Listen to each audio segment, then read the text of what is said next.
कर्मयोगियों के लिए उनकी कर्मभूमि ही उनका पूजन स्थल होती है। वह किसी भी परिस्थिति में अपने कर्म से पीछे नहीं रहते। जीवन की कोई भी बाधा उन्हें आगे बढ़ने से नहीं रोक पाती।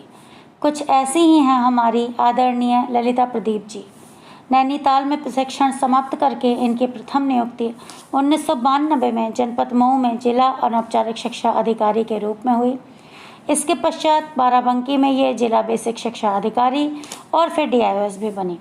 तत्पश्चात उप शिक्षा निदेशक माध्यमिक के रूप में मिर्जापुर मंडल में तैनात हुई।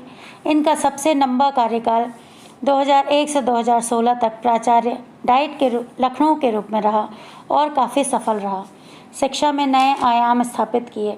इसी बीच इनकी योग्यता को देखते हुए इन्हें 2 साल के लिए मुख्य सचिव की OSD भी बनने का अवसर मिला। इसके पश्चात महिला समाख्या निदेशक सर्व शिक्षा अभियान को चलाते हुए संयुक्त शिक्षा निदेशक के दायित्वों का निर्वहन करते हुए ये आज अपर शिक्षा निदेशक जैसे महत्वपूर्ण पद पर शोभायमान हैं।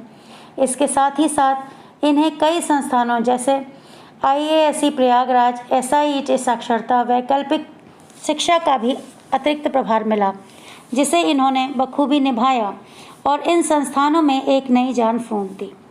कोविड कार्यकाल में भी इनका कार्य दोगुनी रफ्तार से चला, जैसे कि राष्ट्रीय शिक्षा नीति 2020 वेबिनार, आपदा प्रबंधन वेबिनार इत्यादि।